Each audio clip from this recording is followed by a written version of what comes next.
אז הגענו בשעה טובה ומוצלחת לאות למד. אנחנו מתקדמים. מתקדמים. אוקיי. אז נגיד כמה מילים על האות למד. טוב, אז האות למד, קודם כל, מה אפשר להגיד על האות למד? Qu'est-ce qu'on peut dire sur la lettre למד? לימוד. רגע. קודם כל, האות למד היא צופה למרחקים. La lettre למד, dans la mesure où elle est plus haute que les autres lettres, elle a l'avantage de litzvot les merchakim, de regarder au loin. C'est une lettre qui regarde au loin. C'est ça l'essentiel de ce qu'il y a à retenir sur la lettre Lamed. Elle est haute, donc par définition, vous savez, comme dans les photos de classe, là, vous avez toujours les trois nains, là, qui sont devant, et puis les moyens, voilà. Je ne sais bon, ce genre de remarques. De remarques que de jeudi sur la photo. Les moyens, et il y a toujours une grande perche qui est... Alors, vous ne pouvez pas m'interrompre toutes les 2 secondes. Il y a une grande perche qui est derrière et qui a le privilège, l'itzpot, les merchakim. Voilà. Il ne sauve pas les merchakim. Azim itzofa les merchakim. Les merchakim, c'est vers merchak, merchakim. C'est loin.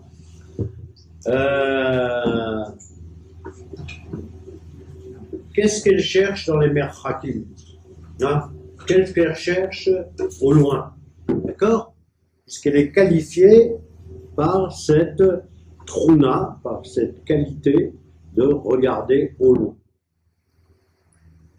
Itzofa les merchakim, kdei lagia le'eze yad mesuyam.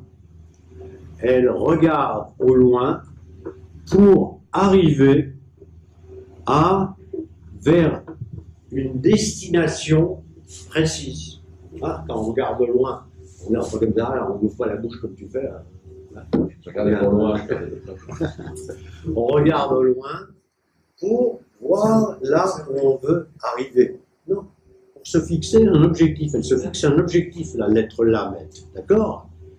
Que dès la guerre, les Yad Mesuyam. Yad, c'est une destination en hébreu. Yad. Yud Ain Dalet. Yad. Mesuyam. Zecholiot Yad Gashmi ou Yad Rouchani. Je ne dis pas que je parle en hébreu, parce que je le sais. Ça peut être un objectif matériel, Rouchani, ou un objectif spirituel, Rouchani. D'accord? C'est-à-dire que, par exemple, elle regarde au loin et bon, elle a soif, donc elle cherche quoi? Elle cherche le cours d'eau. D'accord? Elle cherche le cours d'eau. Les autres ne peuvent pas chercher le cours d'eau, ils sont tout petits. D'accord? Moyen. Et elle regarde, donc c'est. Elle regarde vers une direction lointaine pour arriver à un yad gashmi. Arriver à une destination spirituelle, métaphysique, d'accord? Donc l'Amed, elle, se fixe des objectifs, d'accord? Se fixe des objectifs tant matériels que spirituels. Donc, quand on regarde loin, pour arriver là-bas, au loin, elle a des sheifot. Sheifot, Shinaim, Peyud, Sheifat. Elle a des désirs, d'accord? Elle a des désirs. Des désirs. Voilà, elle a des désirs. Ces désirs-là, il faut qu'elle les matérialise, qu'elle les concrétise. D'accord? Alors elle les concrétise comment? Elle les concrétise par une chose qui est évidente, par le limoud, par l'apprentissage. D'accord? Le limoud. Ça peut être un limoud gashmi. Voilà, je veux essayer de comprendre comment sont, je sais pas moi, les formules d'Einstein. Dans ce cas-là, il faut qu'elle apprenne la physique quantique, etc., etc. C'est l'ilmod. Kedei lehagia layad, pour arriver à l'objectif, qui est de comprendre. L'objectif, c'est de comprendre. Elle a envie d'arriver vers une destination spirituelle. Tzricha lilmod dvarim ruchanim. Dvarim ruchanim, אלה הדברים שאנחנו מלמדים בתורה, בגמרא, בקבלה, אבל גם בשאר החוכמות, dans les autres sagesses, dans les autres intelligences. D'accord?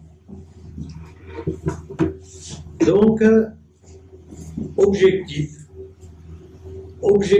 à atteindre, moyen pour atteindre l'objectif, c'est le lamed, même dalet, c'est le limoud. D'accord?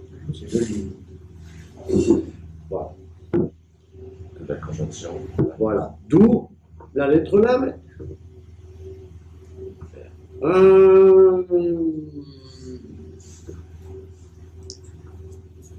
Alors, quand on veut arriver à un endroit précis, d'accord? On veut arriver quelque part.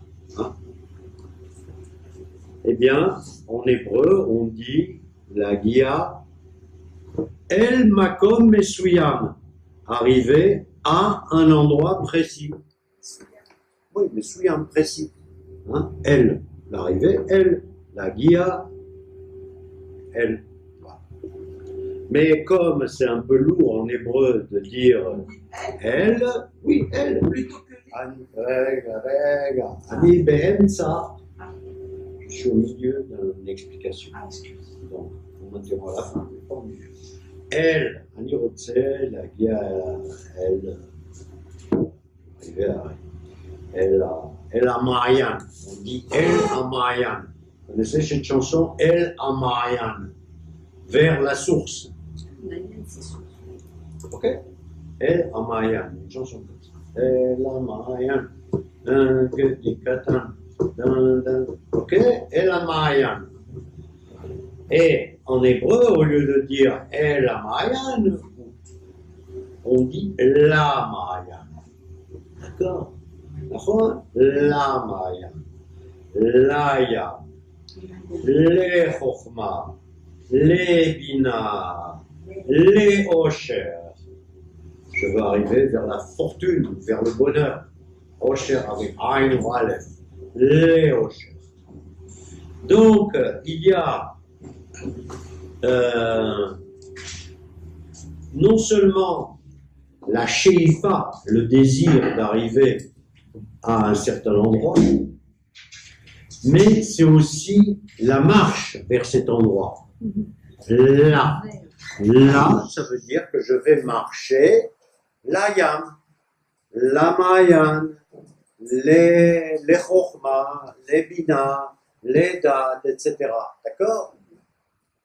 Alors, c'est amusant, parce que la lettre L, la med, c'est valeur numérique 30, d'accord? 30 s'apparente à la lettre Gimel, valeur numérique 3. 3, 0. Ok, Charles. Le Gimel, qu'est-ce qu'il fait? Il avance. Ok? Il marche. V ou Gomel, il a deux pattes, d'accord? V ou Gomel. Ou Gomel Chassadim, Gomel, tout ce que vous voulez, il donne, c'est un donneur, d'accord? C'est un donneur qui avance. L'exemple qu'on avait pris quand on a étudié Gimel, c'était Gomel Dalim, c'est-à-dire il fait du bien, il donne à ceux qui n'ont pas. Hein? C'est ce que vous avez fait cet après-midi, là, faire des paquets de Pessah. Vous avez fait du pourri. Vous avez fait du Gimilut Rasadim. Gimilut Chesed, d'accord? Avec la lettre Gimel, qui est aussi une lettre qui avance. Mais le Gomel, qu'est-ce qu'il donne à Odal, c'est-à-dire qu'est-ce qu'il donne à celui qui n'a pas? Il lui donne ce dont il a besoin, d'accord? Et en général, le Dal, Dalou, pauvreté, etc., suppose qu'on n'a pas les choses à Tvarim Absissim, les choses basiques, d'accord, bien. Et qu'est-ce que fait le Lamed, valeur numérique 30, ou l'Omed, fait Melamed? Il donne et il enseigne. C'est-à-dire, c'est aussi la Shon Matana. D'accord? C'est la Shon Matana, c'est la Shon donnée. Alors, j'ai mis dans mon Facebook un article que ta femme d'ailleurs a lu, je le sais. Ça lui a donné mal à la tête. J'avais déjà lu depuis longtemps celui-là. Voilà. Les vieux. Il est vieux. C'est pas grave, moi je ne le sais pas. Il a donné mal à la tête. Tu l'as pas mis dans cours, Alex? Non. J'ai mis dans Facebook. En fait, sur les livres. Et il y a un mec qui m'a l'air fort intelligent qui, Je la connais. qui dit, tu connais, Je l'ai lu il y a 2 ans, ça pourtant. ouais, qui dit une chose basique, une chose toute bête. Il dit, non, il dit plein de choses, mais c'est basique ce qu'il dit, c'est du bon sens. Il dit, voilà, quand je donne 20 shekels à quelqu'un, eh bien, ce quelqu'un s'enrichit de 20 shekels, et moi, je perds 20 shekels. C'est une opération à nul. D'accord? Je donne, il prend 20 shekels qui changent de propriété. Quand j'enseigne à quelqu'un quelque chose, je ne perds rien du tout. Au contraire, l'enseignement souvent permet de réfléchir, d'enrichir sa pensée, etc. Et lui, tout Bézef, il gagne. Donc, c'est 1 plus 1, pas égal à 2, égale forcément au moins à 3. D'accord? Parce que lui, une fois qu'il a acquis cette chose, il la transmet. D'où Facebook. Hein? Facebook. Celui qui donne, Il a perdu. il a perdu 20 shekels, il a gagné 20 shekels. Celui qui donne, il a perdu 20 shekels. Attends, j'avais 20 shekels. Je les donne, je veux prendre le bus, j'ai plus mes 20 shekels, je marche à pied. Je l'ai dans le baba. Je l'ai dans le baba. Je les ai plus. Ok. Donc, c'est pour ça que cette lettre-là m'aide.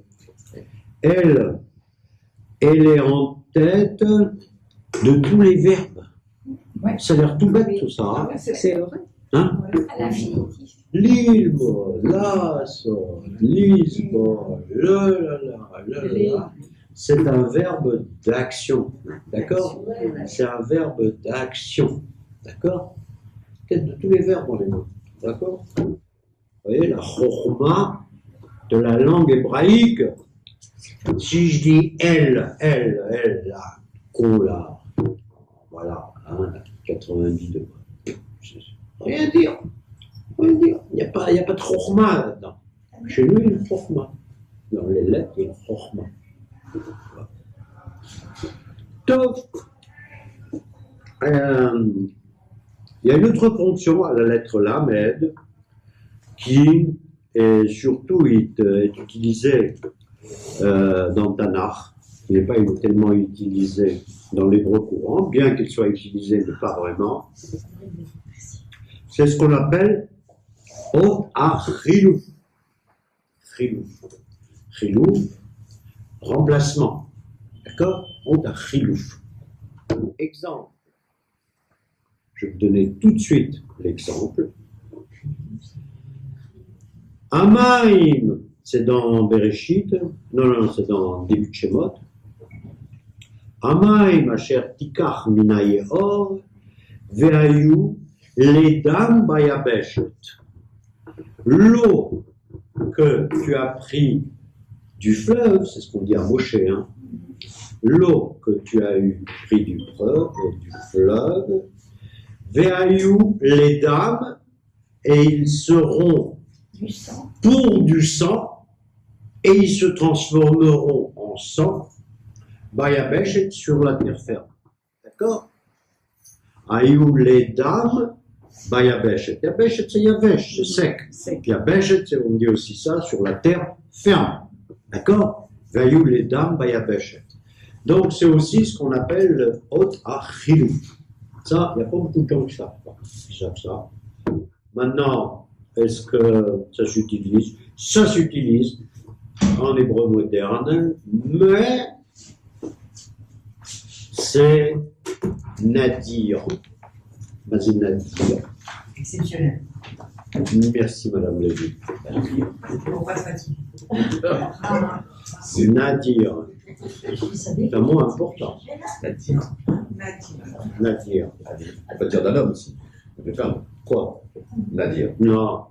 Ah, c'est c'est les seulement choses. pour les Non, choses. non, c'est les choses, Ah, tu vois, les pour les choses. concepts, les choses comme ça. Ça se dit pas pour qualifier Et pour quelqu'un.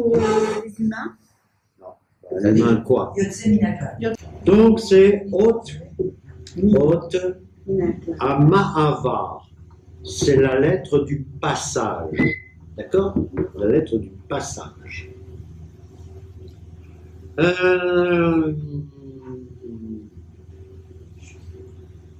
Alors, il cite ici un exemple du Talmud, par Samir, qui est très joli. Et il dit, vous allez voir, Imata ose chen, si tu fais ainsi, hein, ça s'adresse à quelqu'un, Imata ose chen, chen c'est comme ken, si tu fais oui, c'est-à-dire si tu fais ainsi. Le mot chen en hébreu, kafnoun, c'est pas seulement ken, oui, chen c'est ainsi. Az, imata ose chen, Akadosh Baruch Hu zan otra. Akadosh Baruch Hu te donne de la nourriture. Hein? Zan, otra. Zain. Vechen otra. Chen otra te donne de la. On dit l'imso chen benei abriot, benei abriot. Un homme qui trouve grâce auprès des créatures. Alors, si tu fais bien, ainsi, Hachem, il te permet d'acquérir tes besoins, Zan, et noten lecha chen, il te donne de la grâce. D'accord? Je gratifie. Noten lecha grâce, il ne te gratifie pas. Gratifier, c'est plutôt Zan.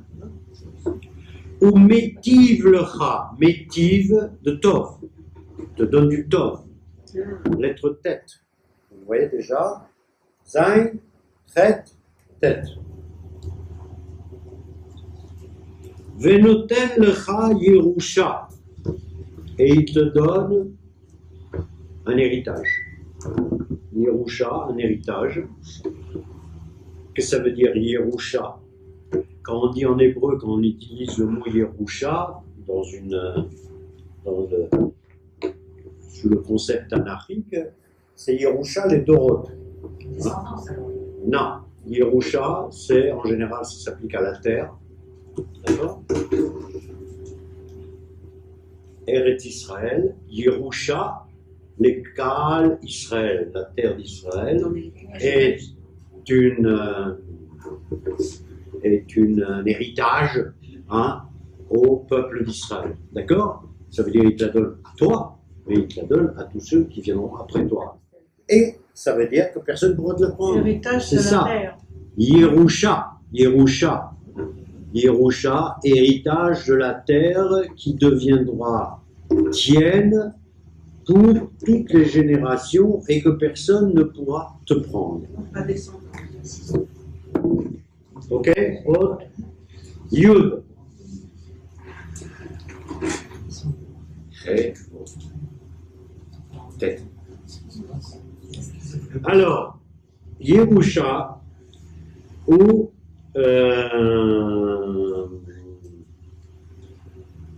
alors, quand tu... Oui, Est-ce j'ai que pas c'est fini, oui. non. Vas-y. Est-ce que c'est un terme qui s'utilise Yerusha, oui, Oui. couramment, Juridiquement. ouais, juridiquement, voilà.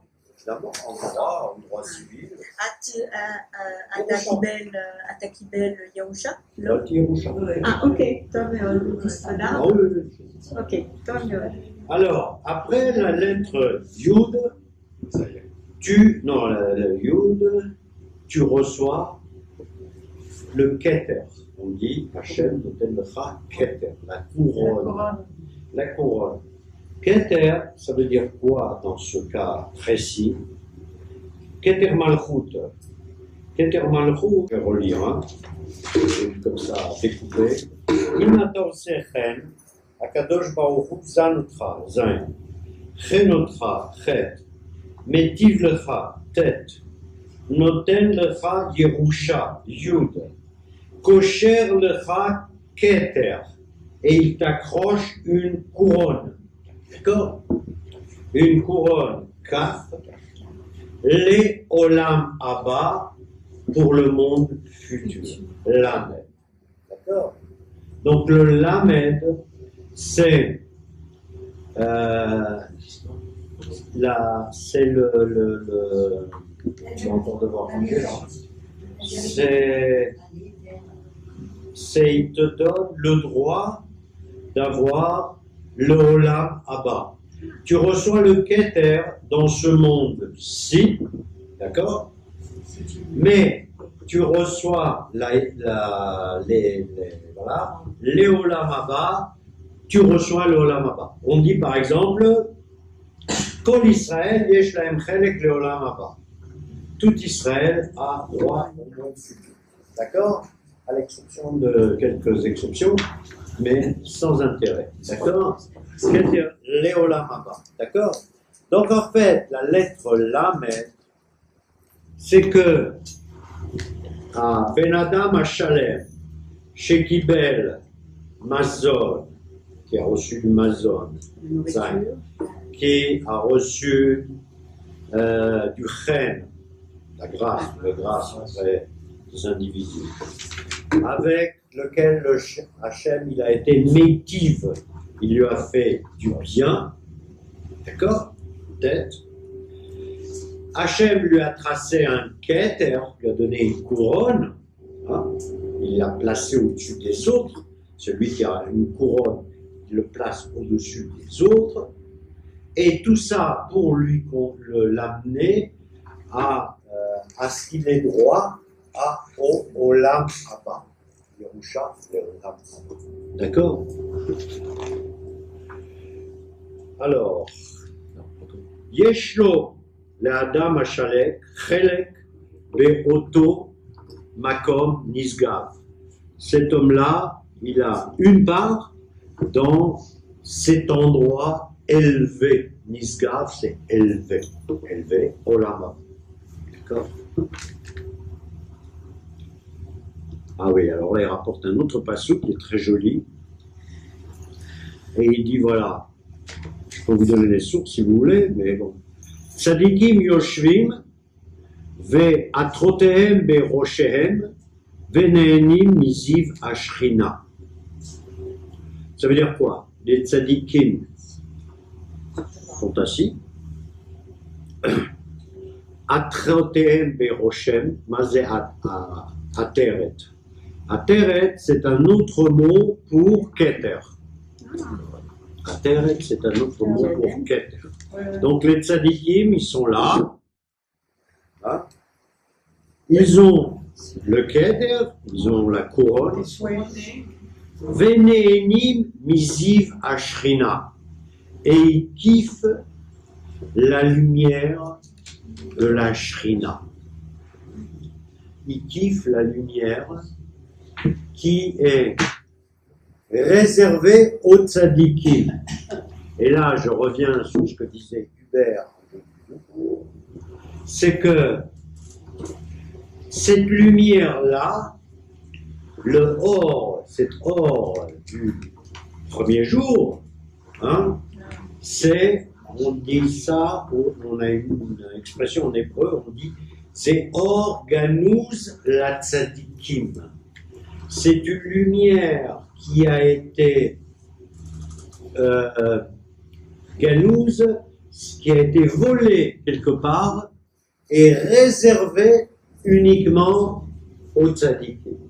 C'est-à-dire que la lumière originelle, celle dont tu parlais, eh bien justement, elle n'est pas faite pour Dupont, Durand, Tartampion, elle a été gnouza, elle a été volée et en même temps réservée, cachée et attribuée aux tzadikim. Les deux. Elle a été, par exemple, quand je te dis, voilà, elle a été prise, par exemple, oui, mise de côté, réservée au. Le mieux, c'est réservé au. Par exemple, il y a un mot en hébreu qui est fort connu, qui s'appelle gniza.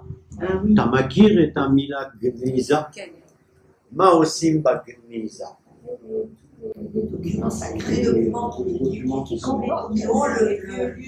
nom de machin à l'intérieur, où ils doivent être brûlés dans une gnisa. Non, enterrés. C'est des Valois, Donc, Gnisa, ce sont tous les livres et tous les documents, C'est un cimetière, les documents. tous les documents qui ont dont il y a une certaine probabilité pour qu'ils contiennent le Shem Hashem, mais en même temps, ils ne sont plus utilisables pour les humains, d'accord? Ils ont été mis dans une gnisa, dans un endroit, donc ils ont été enlevés de là où ils étaient, d'accord? Et ils ont été mis sous terre, en général, ou dans un endroit comme ça, où on ne va pas, etc. Pas une poubelle, hein, d'accord? D'ailleurs, généralement, c'est dans un cimetière, les documents sont distribués dans la rue, etc., ne portent pas le nom d'Hachem. Non, Voilà. On peut les jeter. Mais en général, ces documents-là, mais ces documents, Ces machins, les journaux, il n'y a pas le nom d'Hachem, donc on peut les mettre dans la poubelle, il n'y a aucun problème. en général, sur les documents Il faut savoir. qui, moutar la guide macho, sur les documents, sur les documents qui sont édités lors de manifestations sacrées, hein, la Iloula de Rabbi ou machin, etc. Il faut regarder, c'est écrit. C'est écrit sur le document. On ne peut pas le jeter ou on peut le jeter. D'accord? on ne peut pas le déposer. Voilà. Voilà. Donc les vieux tfilim, les vieilles mezuzot, les vieux sidourim qui partent en morceaux, etc.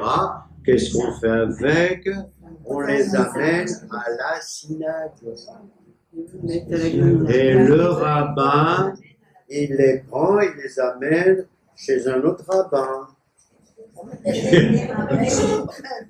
qui est responsable de la Gnisa. D'accord? Et effectivement, Josiane a raison, les plus belles découvertes qu'on ait jamais faites, c'est dans les différentes Gnisotes, dont la Gnisa d'Alexandrie, effectivement, mais pas seulement elle, il y a eu d'autres gnizotes, etc.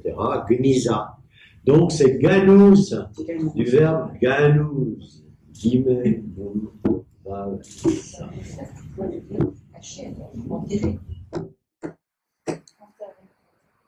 Non, le mot enterré ne me plaît pas. Réservé. Ils ont été soustraites. Ah, soustrait. Soustraites à ce olam azé et mises quelque part pour qu'elles vieillissent en compagnie de même des tolaïm non, les tolaïm c'est les vers de terre quoi, hein. Enfin il vaut mieux qu'il n'y ait pas de vers de terre en attendant les jours futurs. Ok? Donc, nous répétons que dans ce qu'on appelle le Rovada Pashut, Aot Lamed Meramezet de Koach Hamania Pnimi, Amevi et Adam le Sheifa le Yad Kol Shehu, ou Beikar le Limoud. Sheifa, c'est envie. Non. Oui, c'est aussi l'ishrof, mais c'est l'ishrof avir dans ce cas-là, on dit. Sheifa, c'est désir. La lettre Lamet, elle traduit le désir d'un homme d'arriver quelque part dans un endroit précis. Et en général, cet endroit précis, c'est le Koach à Limoud. C'est la force de l'étude. C'est pas pour rien que Lamet, c'est Limoud. Et quelque part, je pense que si la lettre Lamet est plus haute que les autres lettres, c'est pas seulement parce qu'elle sofa les merchakim, parce qu'elle regarde dans les lointains, mais parce qu'elle symbolise le limoud. Chez nous, c'est ce qui est le plus important. Enfin, c'est le plus important. C'est important. D'accord? Donc, זאת אומרת, זה אדם גבוה. למה אדם גבוה? אדם גבוה, מכל האותיות, ואיך יודעים שלמד זה אדם גבוה? למד. תסתכלו. כשאני אומר למד, qu'est-ce qu'elle fait ma langue? Au palais Elion. Du haut. Du haut. Elle est pas bon. Ah oui, le palais. Elle. Lamed. D'accord? Donc, le simple fait de prononcer le mot Lamed et de penser à sa langue, voilà, on n'est pas toujours là pour penser à notre langue, hein, mais bon, c'est une langue qui a des ambitions de monter. C'est pour ça qu'elle se colle. Donc, et pourquoi le palais? C'est Ktsealachon, c'est un Evar. Asher Amaved ve'achaim netunim beyado. La vie et la mort sont au bout de la langue. Au bout de la langue. Pourquoi la vie et la mort sont au bout de la langue? On peut tuer avec le lâchement. Parce que la langue, ça peut être destructeur. Il n'y a rien de plus destructeur qu'une langue. Alors évidemment, on dit la mauvaise langue. La mauvaise langue. Mais la langue n'est pas mauvaise. C'est ce qu'on en dit. C'est les gars qui disent ça, la mauvaise langue. Une langue, par définition, elle est bonne, hein. Hein, sinon, mon Dieu, ils n'auraient pas filé une langue, hein. Bon. Mais, d'accord, une langue, par définition, elle est bonne. On a intérêt à avoir une langue. D'accord? Mais, chez nous, il y a une phrase très importante, et on revenez là. Maim vechaim beyad alashon. La vie, la mort et la vie dans la main de la langue. Hein? Comme ça, il y a de la chambre. Il y a de la chambre, c'est-à-dire La langue est susceptible d'apporter la vie comme une bracha qu'on fait avec la langue, ou elle peut apporter la mort. D'accord? On raconte par exemple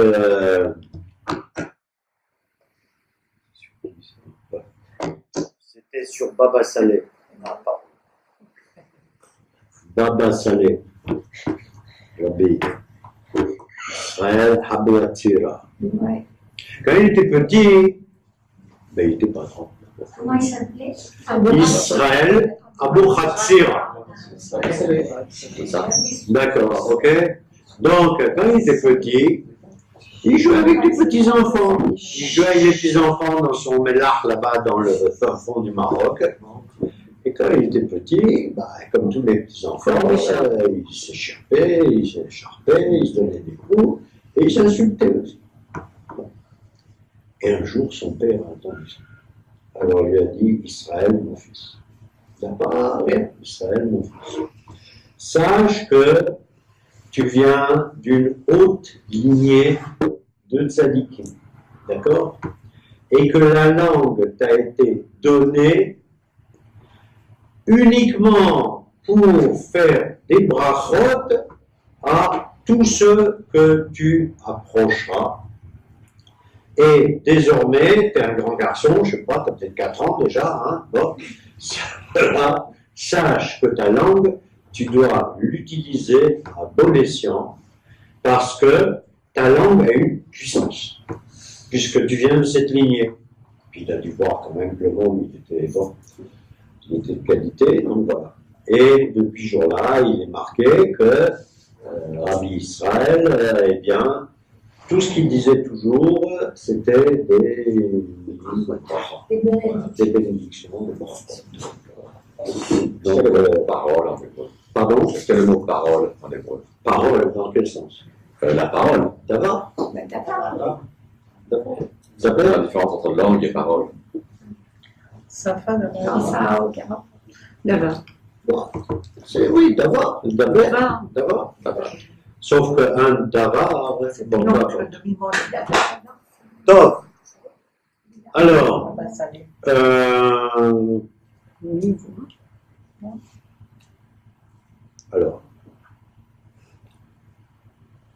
en plus, il est important de savoir que la langue, dans le limoud, chez nous, on utilise la langue pour étudier. Nous, avant tout, on est une science orale. On est une science orale. Quand, par exemple, j'ai écouté ça justement hier de Rav Cherki, et Rav Cherki disait, un livre écrit, par définition, quelque part, c'est un livre mort qui appartient au passé. Parce qu'un livre, ça traduit des choses qui ont été dites, qui ont été consignées, et par définition, il n'a plus rien avec le OV. Hein, c'est avec le OV, le présent, c'est la chose avar. D'accord? Avar, passé. Ce qui est écrit, passé. Alors que le lachon, c'est lachon OV, toujours. Ou lachon atid. Hein, on dit le atid lavo. Hein. Donc la langue a une fonction dynamique pour traduire la connaissance et aussi pour se rappeler la connaissance. C'est-à-dire celui qui, par exemple, quand il étudie, il prononce toujours ce qu'il étudie, il s'en souviendra 10 fois plus que celui qui étudie en silence. On a un exemple, mon cher, de ma belle-sœur. Il y a un garçon là-bas qui s'est présenté souvent au groupe du Tanakh. Hein, vous savez, le chidon du Tanakh. Et il arrive toujours à être bien placé. Bon, il n'a pas encore remporté.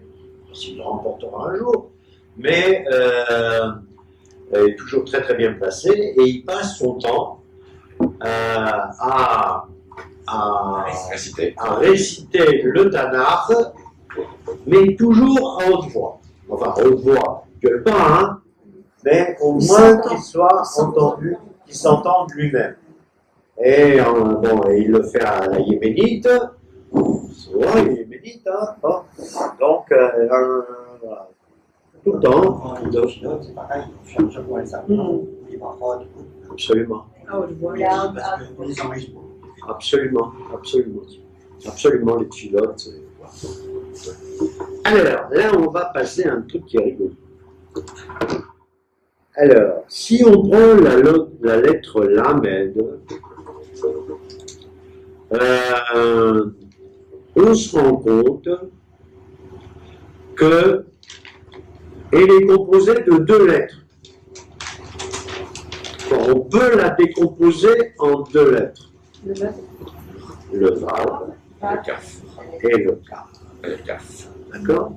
Le Kaf à la hauteur des autres lettres de l'alphabet et le Vav qui culmine.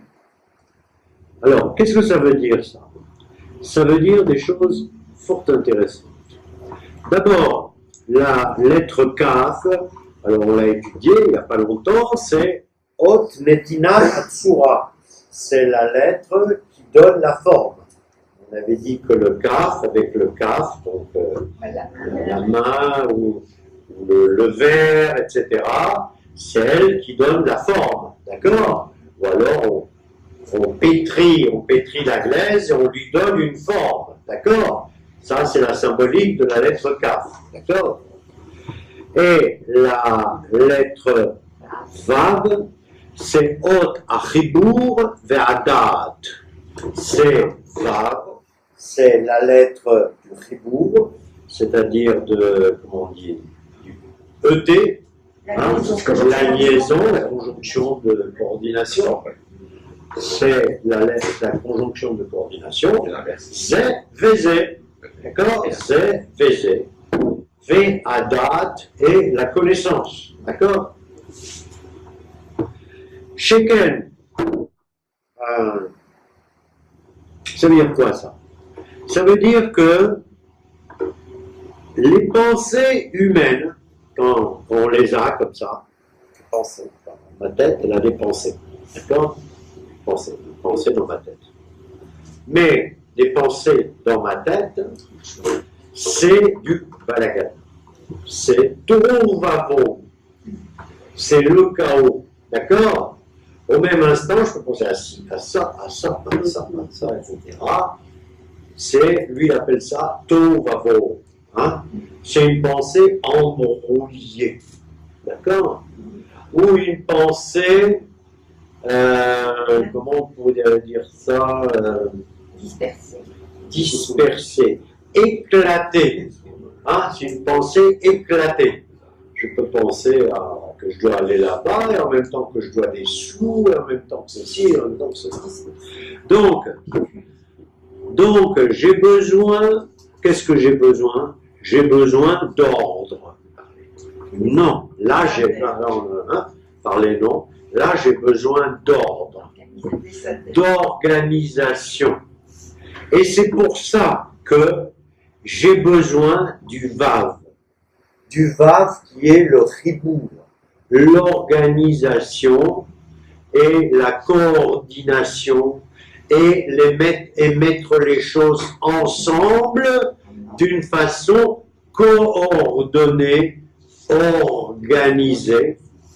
Et c'est pour ça que les deux ensemble, ça nous donne le Lamed du Limoud. D'accord? C'est, je prends des outils, le Vav c'est une espèce d'outil d'organisateur, un organisateur, d'accord? Qui met de l'ordre dans mon caf, dans ma coupe, dans ma paume ou dans ma tête, qui est par définition désorganisée. Et c'est pour ça que la lettre Lamed a besoin du Vav à Chibur et du Kaf, du Kifour. D'accord? Du Kaf, du Kifour. Le CAF, c'est aussi le cli, c'est aussi l'outil. C'est aussi l'outil. Mais l'outil, Il faut savoir s'en servir. Et si je n'ai pas le date pour qu'on m'enseigne, ou que je reçoive l'enseignement de l'organisation ou de l'utilisation du CLI, de l'outil qui me sert pour la matière, ben je l'ai dans le baba. D'accord? Ok. D'où, voilà. D'où ça, j'ai bien aimé ça. Voilà. Vas-y. J'avais un problème au début. Oui. Le problème était le suivant. On a vu que je pense toujours à la lettre précédente. Donc on a vu que les 10 premières lettres, c'était entre guillemets la création de notre univers. Et on est arrivé la semaine dernière au CAF. Le CAF, c'était l'outil pour que nous puissions nous construire quelque chose. Et tu as parlé au début du Lamed qui nous faisait voir le Olam Haba. Quel rapport entre l'humain qui va créer son univers, donc se nous créer, et on nous parle de Lamed, déjà on nous parle de Futur. Il du n'a pas parlé futur. de Olam Haba, il a parlé de voir plus loin. Plus loin, ouais, mais Plus loin, ça peut être sur Terre. Hein. oui, mais il a quand même dit. Parce que moi, le Lamed, moi je rajouterais quelque chose, c'est que pour le Olam Haba, c'est la queue qui regarde en l'air. Je comprends, mais pourquoi on parle du Lamed? Là, je comprends pourquoi on parle du Lamed. Parce qu'avec l'outil, on saurait faire des choses, mais sans l'apprentissage, sans la connaissance, on s'en sert à rien. Donc là, il y a le lien entre le Lamed et le CAF. Merci. La connaissance. Donc, Bonne réflexion. voilà. Au début, ça Alors, Il n'y a pas de bonbon.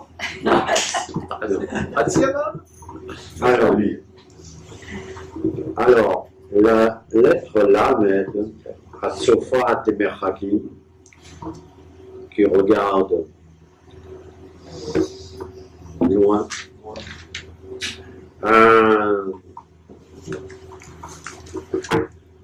Il est clair que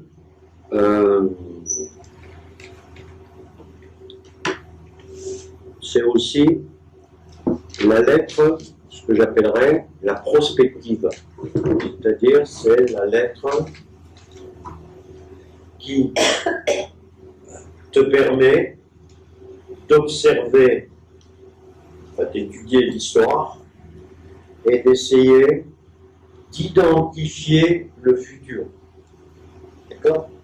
Prospective, c'est se projeter vers le futur en utilisant certains outils qu'on a en général, qu'on a appris du passé. Quoi. Prospective. Donc, cette façon de regarder au loin, et ce désir de regarder au loin, c'est d'observer aussi comment Hachem, il dirige son monde. Celui qui étudie, d'accord, qu'il étudie la physique quantique ou qu'il étudie l'évolution des dinosaures, j'en sais rien, moi, ou les vers de terre, hein, eh bien, il se projette vers l'avenir avec les informations du passé. Il crée des modèles de prévision, hein, en analyse économique ou des choses comme ça, ou en tout ce que vous voulez, d'accord? Ou dans le domaine social, politique, etc. Il voit où il arrive, tout dépend de la force de son limoud, il arrive un petit peu à entrevoir comment évolue le monde. Là, ça me fait penser, je vais faire un retour en arrière, un petit retour en arrière, sur la lettre tête. Pourquoi la lettre tête? La lettre tête, on avait dit que les mots en hébreu qui proviennent de langues loisites, donc de langues étrangères, s'écrivait toujours avec un tête. D'accord? Bien.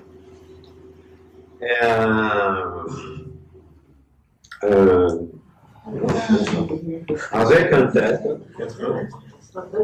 Et on avait noté une exception très importante, c'est sur le mot histoire. Histoire. Historia. Historia beivrit.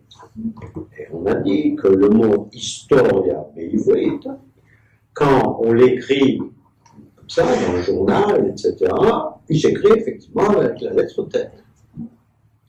Mais que Rav Kook, à son époque,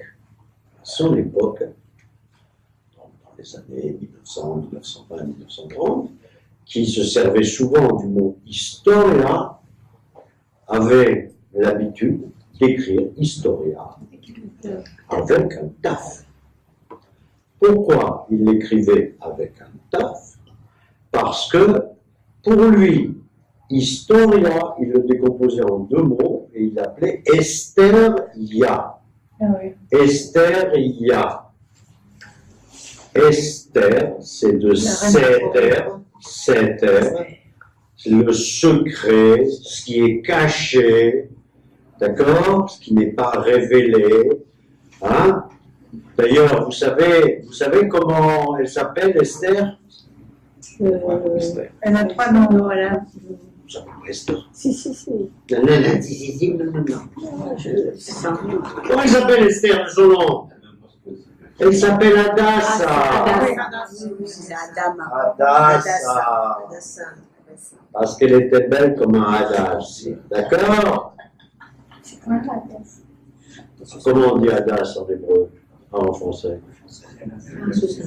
Hadass, c'est fruit dans une seconde. Voilà, regardez dans votre dictionnaire, cherche Hadass. Hadasside. C'est la pomme. Mais pas Agas. Non, Adas. Adas. Avec un D. Adas. C'est aussi mystère. D'accord. Alors, ok, je continue pendant qu'on cherche. Mystère aussi. Donc, Seter, on dit par exemple dans les Teilim, Seter Elion. Seter Elion, dans le secret du élevé. Yoshev Beseter Elion, Betzel Shaddai Itlonan, Marsi ou Metsudati Elohim Iftach Bo. Il faut apprendre les Teilim par cœur. C'est important, parce que ça sert. Alors on dit Yoshev Beseter Elion. Hachem, il est situé dans un endroit Elion, élevé. Non, mais je dis Teilim par cœur, je blague. Vous voyez, je les connais, moi, par cœur. Je connais des trucs comme ça. Je fais de Rochen. Il fait genre, quoi. Je fais genre, voilà. Le mystère, c'est le mystère. Voilà. Il est, Hachem, il est dans le mystère caché. Chez nous, mystère et caché, c'est la même chose. Elion, c'est élevé. Elion, tout là-haut. C'est vrai, mystère. Donc, Mystérieux. quand Rav Kook écrivait Historia, il écrivait Esteria, c'est-à-dire le cachet qui n'appartient qu'à Hachem. Autrement dit, l'histoire, ce n'est pas une succession de faits, c'est l'œuvre unique de Hachem qui conduit son histoire. D'accord? Et l'histoire, on connaît le passé, on ne connaît pas le futur. Pourquoi on ne connaît pas le futur? Parce que lui, il le connaît. Par contre, l'homme qui étudie, il arrive de temps en temps à avoir des bribes de connaissances ou à se servir d'outils qu'il a étudiés pour voir un petit peu plus loin que le Pékin lambda. D'accord? Et c'est pour ça que la notion que Lamed Tsofé les Merhakim, la lettre Lamed regarde vers les espaces, les lieux et les temps éloignés. D'accord? La notion de merhakim. Futur, mais futur proche, je dirais. D'accord? Vers, voilà, devant. Sauf pas les merhakim. D'ailleurs, quand on voit la lettre là, elle ne regarde pas derrière. On fout ce qui se passe derrière. Derrière, ça a déjà été écrit. C'est comme le livre. D'ailleurs, vous avez vu, quand on a fait les lettres hébraïques, elles marchent toutes droite à gauche. Voilà, personne ne se retourne. Personne ne se retourne. Et remarquez bien que les lettres françaises, latines, ce que vous voulez, quoi. C'est l'inverse. Ça dépend. Non, il n'y a pas de sens. Il n'y a pas de sens. Non, des fois, le L, il est comme ça, mais le E, il est comme ça. C'est un alphabet désordonné. Ouais. C'est le désordre. C'est le... Il n'est pas symbolique, c'est tout. Il n'est pas symbolique. Il n'est pas symbolique, même ça. Okay. Il n'est pas symbolique. Il n'est pas symbolique, il est effectivement... Voilà. Il n'est pas symbolique. Il n'y a pas de sens. Mais nous, il n'y a pas de sens, surtout. Il n'y a pas de sens. Nous, on a un sens. Quand on étudie ce qu'on a étudié, de cette façon-là, ou de façon plus profonde ou moins profonde, peu importe, on se rend compte que l'histoire, elle a un sens. Et là, avec la lettre Lamed, Kaf et Lamed, on arrive au milieu de l'alphabet. Hein? On arrive au milieu de l'alphabet. Allez, 10, Kaf. Kaf, Lamed, et nous avons 10. D'accord? Donc, Kaf et Lamed sont les deux lettres qui séparent deux dizaines. D'accord? La première dizaine et la deuxième dizaine. D'accord? Oui. La première dizaine qui est plus rattachée à Olam Hazé, et la deuxième dizaine qui est plus attachée à des concepts plus évolués, plus métaphysiques, etc. etc. D'accord? Ça, c'est important, ça. Hein? Kaf et Lamed. Lamed, non, Lamed c'est 30, ma chère. Alors, qu'est-ce qu'il y a? Alors, Non, 10. non, quand on prend Kaf, Yod, Kaf, Lamed. Non, ce que je dis, c'est que quand on met les 22 lettres, je suis désolé. D'accord? Puisqu'il y a 22 lettres, 11 et 11. Si on enlève la 11e et la 12e, il en reste 10 d'un côté et 10 de l'autre. Donc c'est mamache le milieu de l'alphabet. D'accord? C'est le milieu de l'alphabet. Ok? Alors,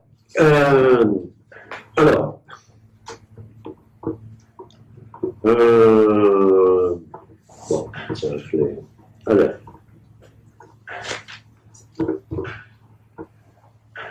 Alors là, il nous dit, Samir, Lamed, mipnei ma gavoa mikol haotiyot. Pourquoi est-ce qu'il est plus haut que les autres lettres? Et il dit ce que je vais vous dire, mipnei sheu be'emtsa kavbet haotiyot, parce qu'il est au milieu des 22 lettres, vedome les melech à Nitzav be Merkaz. D'accord? Ou mitnase legova. Il ressemble à un roi qui est au centre et qui domine. Hein? Qui prédomine et qui domine. D'accord? Ve ou Yoshev Alma, ou Yoshev Al Kissé. Hein? Lamed Yoshev Al Kissé. Hein? Il est assis sur le kaf. Le kaf, c'est le kissé. D'accord? C-Q-F-T. Voilà. Voilà. Alors, dans le Zohar et dans le Talmud, on qualifie d'une façon assez étonnante le Lamed. Et on dit, voilà, qu'est-ce que c'est le Lamed? C'est un migdal à Poreach Ba'avir. Je traduis. Un migdal, c'est une tour. Aporeach. Pricha, c'est à la fois s'élever et à la fois pousser, comme les plantes. On dit être à pricha. Pricha, c'est les plantes qui poussent. Pricha. Mais lui, c'est une tour qui tend, qui s'élève dans l'air. Lamed, c'est une tour qui s'élève dans l'air. Autrement dit, les autres lettres sont aussi appelées des migdalim. Les autres lettres sont qualifiées également de migdalim. Mais il y a tout un truc, on ne va pas rentrer là-dedans. Il y a quelqu'un qui compte les migdalim. Et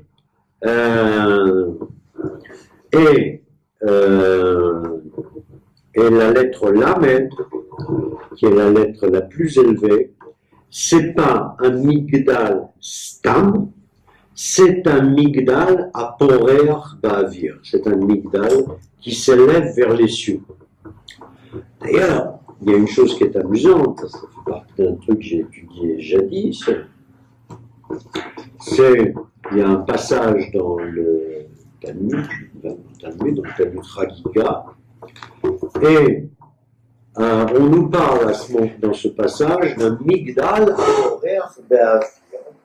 Un migdal une tour qui vole dans les cieux.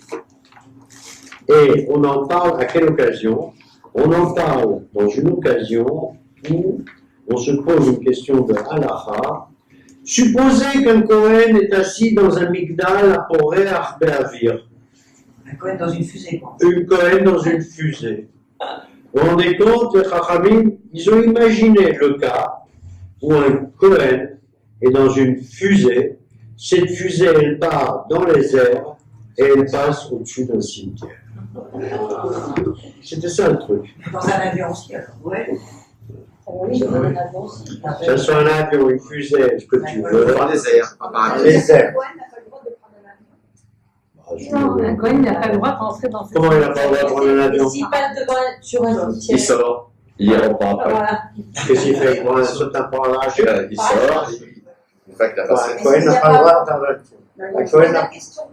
Ah, une question? Non, ça te Parce qu'il n'y a pas de problème de distance. Parce qu'il passe automatiquement au-dessus d'un Les cimetière. enfants, c'est pas de ça qu'on parle. C'est Ça n'a pas d'intérêt, ça. Les pieds. Ça ne m'intéresse pas de savoir si un Cohen a le droit de monter dans un avion, pas de monter dans un avion, c'est son problème. Je ne suis pas Cohen, je suis. Ça t'a failli, hein. D'accord? C'est pensé. C'est le fait, voilà.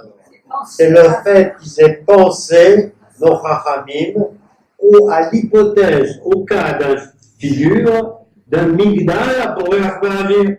Tout simplement une tour qui vole dans les cieux. ne trouvez pas ça étonnant Qu'au IIIe siècle, IIe siècle, etc., ils aient déjà imaginé le cas de figure d'une tour qui vole dans les cieux. Une tour qui vole dans les cieux. D'accord? Bon, c'est tout. Ok? Bon. Alors, voilà. Alors, Sheiot Atasa Uporachat Lemala Bekvaim Ruchaniim Mihal Azman. Alors il dit voilà, c'est normal que ce soit un migdal à Porer Be'avir, donc une tour qui vole dans l'air, dans les airs, parce que elle vole sur des hauteurs ruchanim, sur des hauteurs métaphysiques et machin, etc., qui, du fait qu'elle est grande, Ve-Roa et Ta'atid, et elle voit le futur. Donc ce que je vous ai dit tout à l'heure, que le Lamed, ça, il donne un exemple là, c'est très bien. Il dit voilà, Koré Adorot Mirosh. Il est Koré Adorot Mirosh, qui lit les générations à l'avance. C'est-à-dire qui voit les générations à l'avance, les générations futures. D'accord? Pas seulement ce qui va se passer, mais qui seront les générations futures. C'est ça la vraie vision du futur. C'est voir un peu comment seront nos petits-enfants, nos petits-enfants, les petits-enfants, etc. D'accord? Voilà. Donc c'est, quelque part, c'est effectivement Roé Taratide. Alors, et Aot Lamed Poelet Bechelek Asichli Aruchani Alomed. Et la lettre Lamed, elle est active dans le Sechel de celui qui étudie, tout simplement. Qui étudie. Sechel, c'est le cerveau, dans le cerveau de celui qui étudie.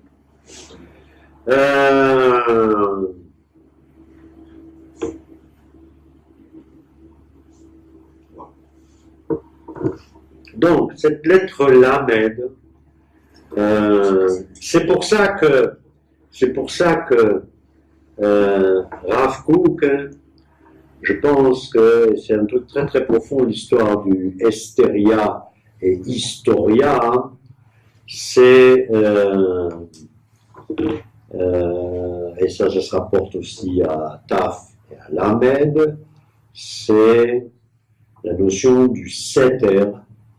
D'un côté, le Seter, ce qui est secret. D'ailleurs, c'est pas pour rien qu'en hébreu, on dit mystère. Ouais. Mystère, ça vient de Seter. Seter.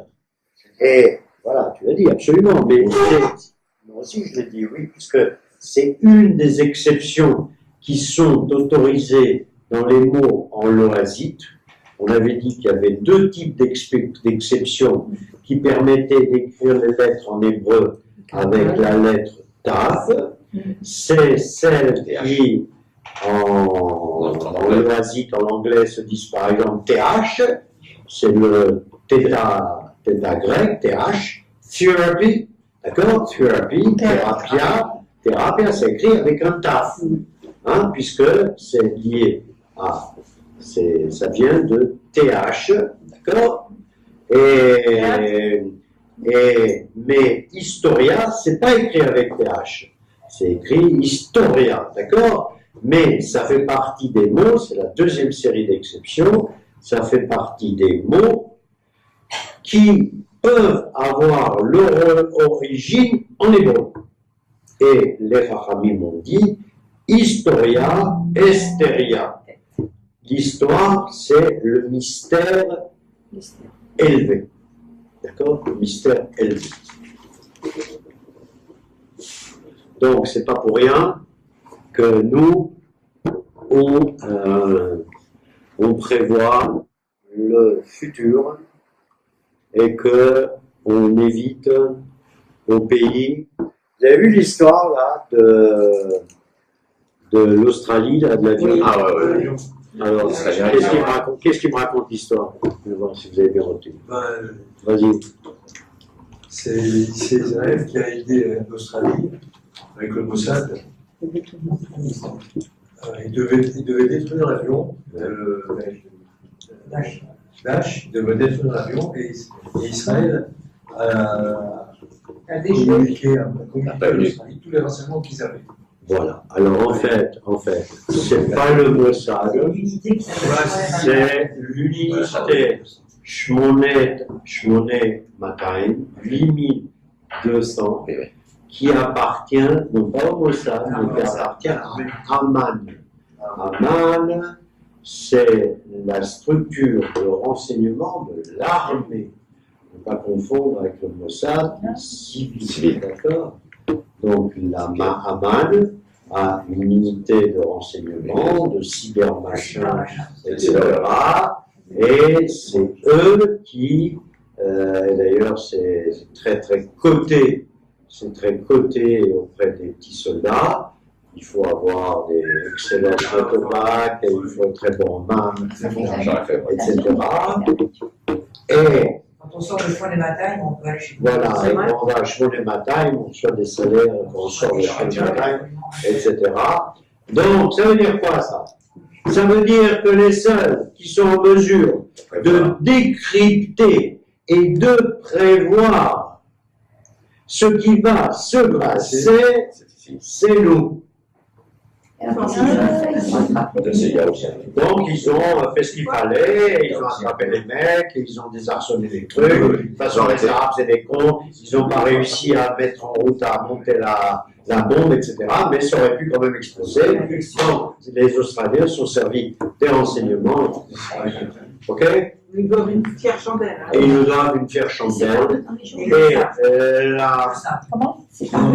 La communiste, vous avez. Est-ce qu'on en parle en France? J'ai entendu moi hier soir aux informations. Oui. Les 24. Qu'est-ce que tu as entendu? Non, sur la 2. Ah bon, ça a 2 jours. Sur la 2. J'ai entendu d'abord sur la 4 et ensuite sur la 2, je crois bien. Oui, mais j'ai mis la 2. Faire un lien. Je ne savais pas si tu étais du 24, tu peux pas écouter. C'est marqué incident d'Italie. Je ne sais pas, j'ai Je sais qu'elle est ce que parle. 2200 ans qu'il est prévu que ça serait un Perse qui voudrait nous détruire. Oui, c'est déjà. Donc les prévisions. Voilà, ça c'est le décodage. Décodage. C'est le décodage en particulier qu'il y a chez les fils d'Aman, quand on dit les fils d'Aman, etc. Il y a tout un système, il y a tout un décodage, etc., qui permet, bon. Et effectivement, ça aussi, c'est quoi ça? C'est quoi ce décodage? Ce décodage, ce sont des lettres et des chiffres. Oui. C'est ce que nous étudions ici. Oui, c'est vrai. Ce sont des lettres et des chiffres. D'accord? Ça n'arrive pas à décoder. La cybernétique, c'est des lettres et des chiffres aussi. Oui, Des oui. lettres et des chiffres. Il décode grâce à la... Ok, mais Annie, merde. Oui, Oui, les lettres et les chiffres. Ça, ce truc-là, là, la Torah, les lettres, etc., le Sefer Yetzirah dont on a parlé au début, c'est des choses qui sont tellement anciennes chez nous, d'accord? Et grâce à elles, on peut fabriquer pas seulement un golem ou un veau pour le manger le vendredi soir, mais on prévoit le futur. Donc la notion du lamet, la notion du estheria, la notion de Esther qui s'appelait Hadassa. En fait, la fête de Purim s'appelle comment? S'appelle la fête du mystère. Mystère, oui. Mystère. Hein? Esther égale mystère. Ouais, c'est un livre qui est sorti comme d'Esther. Ok? Et Purim. Et Purim, qu'est-ce que c'est Purim? Pour. Mazel Pour. Mazel Pour. Mazel Pour. Le sort. Le sort. Le sort. Joli, le sort. Moi, je dirais le sort, j'appellerais ça l'aléatoire. Le random, comme on dit en anglais. Random. C'est-à-dire qu'il y a une notion d'aléatoire. La fête de Purim, c'est comme la lettre bête, il aurait pu se passer, on n'aurait pas pu se passer. A ou B. D'accord? On aurait pu tous se faire massacrer sous Achashverosh. On n'aurait pas pu, on ne s'est pas tous fait massacrer sous Achashverosh. Les deux trucs étaient faits. C'était probable. Pour égale Goral en hébreu. Hein? Goral, c'est le sort. Pour, c'est pas un mot hébreu d'ailleurs. Hein? Goral, c'est un mot hébreu. D'accord? Goral. Goral, c'est à la fois le destin et le hasard. Ouais. D'accord? Goral, c'est un mot hébreu. Pour, je pense que c'est un mot babylonien ou un truc comme ça. D'accord? Donc, alors, aujourd'hui, on regarde la toupie, etc. Mais ça veut dire aussi que tout ça, c'était Estheria, c'était le secret de l'histoire, dont la clé n'appartenait qu'à Hachem. D'accord? Qu'il s'est servi d'Esther et de Mordechai comme messagers, comme pions, pour faire connaître sa volonté, ok. Mais eux, ils ont... Ok. La fête de Purim, elle repose sur quoi essentiellement? Sur quoi? Quel est le point central de la fête de Purim? À partir du moment, je précise, à partir du moment où ça a basculé. Détourner La le sort. destruction Détourner le sort de. Non, le point où ça a basculé. Quel est le Imaginez la fête de Pourim comme un roman policier. C'est comme il appelle. D'accord? Comme un roman policier. Hein, il y a un détective qui est là et il enquête sur la fête de Pourim. D'accord? Et il y a un moment charnière. Quel est le moment charnière? D'après vous? C'est quand Mardochée refuse de se terminer. Non, c'est quand Charnière. C'est quand Non, c'est au Esther, contraire. elle entend- Quand le roi sait qu'il va être c'est trahi. quand Esther, elle entend dans le palais, elle entend la discussion entre les deux. Ouais, c'est C'est Mordechai. fait, c'est Il ça. entend, Voilà. voilà. Voilà. C'est quand le roi de l'enquête. Voilà. Alors, effectivement, Mordechai entend parler d'un complot, le rapporte à Esther, qui le rapporte un machin, qui le fait écrire dans le livre de Zichronot, Il rêve. le livre de Zichronot, Il en il a des insomnies, il relit. il relit le livre et il voit que sa survie, le fait qu'il n'ait pas été tué, c'est grâce à un feuille. Grâce à un feuille. Ben oui. Donc c'est le feuille qui a sauvé la vie du roi. C'est pas plus compliqué que ça, oui. Tu crois qu'il va y avoir un feuge qui va aller dire à quelqu'un à Khomeini, attention, on va te. Oh non, pas un feu, j'ai Non, pas dit. non. Ça sera bien. C'était un roi qui doutait. C'est-à-dire, on dit qu'Achashverosh était aussi méchant. Savoir, hein. Il était plus bête, mais il était plus méchant. C'est pas encore. Voilà. Il était absolument d'accord pour que tous les juifs passent à la casserole. Hein. Bon. Donc, mais il ne savait pas. Mais il n'arrivait pas à prendre de décision. Ouais, ce serait bien de faire passer les juifs à la casserole. Non, ça ne sert à rien de passer à la casserole. Moi, je sais. Il hésitait. D'accord? Il hésitait. C'était un hésitant. Au moins, Aman, lui, il n'hésitait pas. Hein. Tous les juifs à la casserole. D'accord? D'un seul coup, il se rend compte que Il y a un complot contre lui. que c'est un juif qui l'a sauvé. Il a été sauvé par un juif qui a révélé un complot. Zéro. C'est tout. Donc, le dé ou la toupie, etc., on est tombé sur le A et tombé sur le B.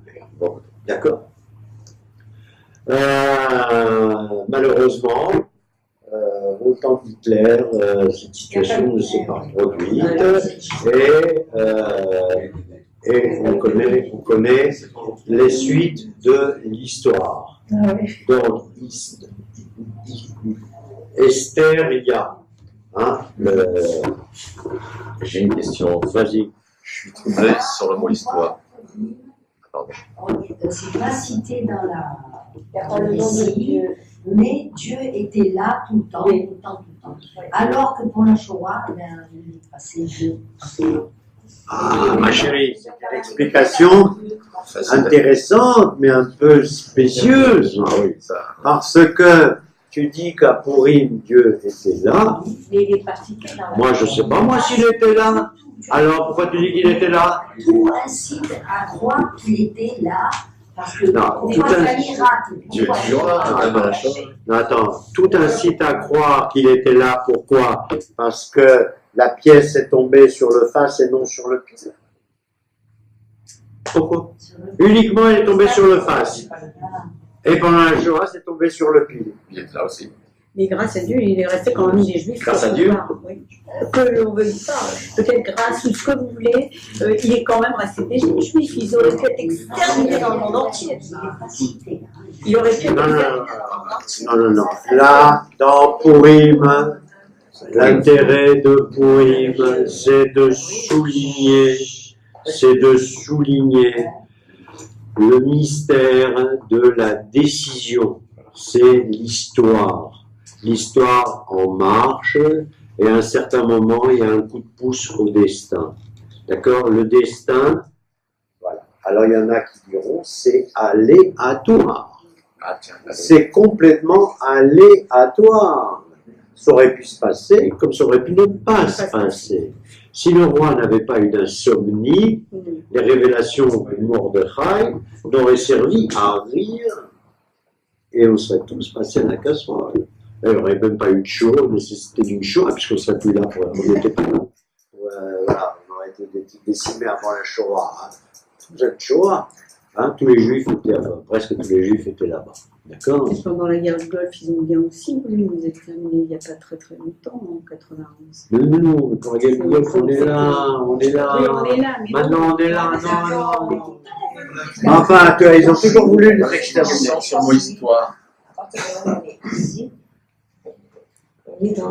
Sur la terre d'Israël. Sur mon histoire. Oui. Il a dit histoire pourrait venir d'un mot ancien en hébreu. Oui, c'est la Ça serait notion quel de mot? Seter, Seter, Ah, Seter.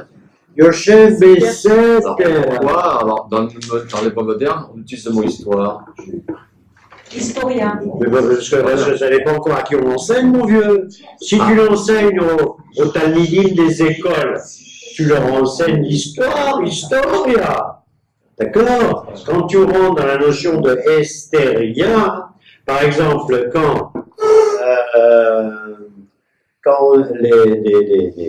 les gens commençaient à mettre en forme tous les écrits, tous les manuscrits de Rav Kook, ils sont venus voir son fils, quand il était mort, évidemment, ils sont venus voir son fils, Rav Tzvi Yehuda Kook, et ils ont dit, attends, ton papa, il a fait l'erreur, il écrit Estéria avec un taf. On va changer ça, on va mettre un tête.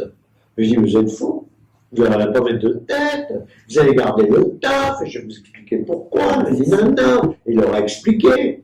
Donc ça veut dire qu'il y avait une pensée philosophique extrêmement puissante derrière. D'accord? Mais de nos jours, on n'écrit pas historie avec un taf, on écrit avec un tête, hein, parce que nous sommes, voilà, nous avons une approche historique, goy, de l'histoire, d'accord? Mais quand on est un peu Lomed et Melamed, etc., avec la lettre Lamed, on arrive à voir les Merchakim vers les hauteurs. Fini.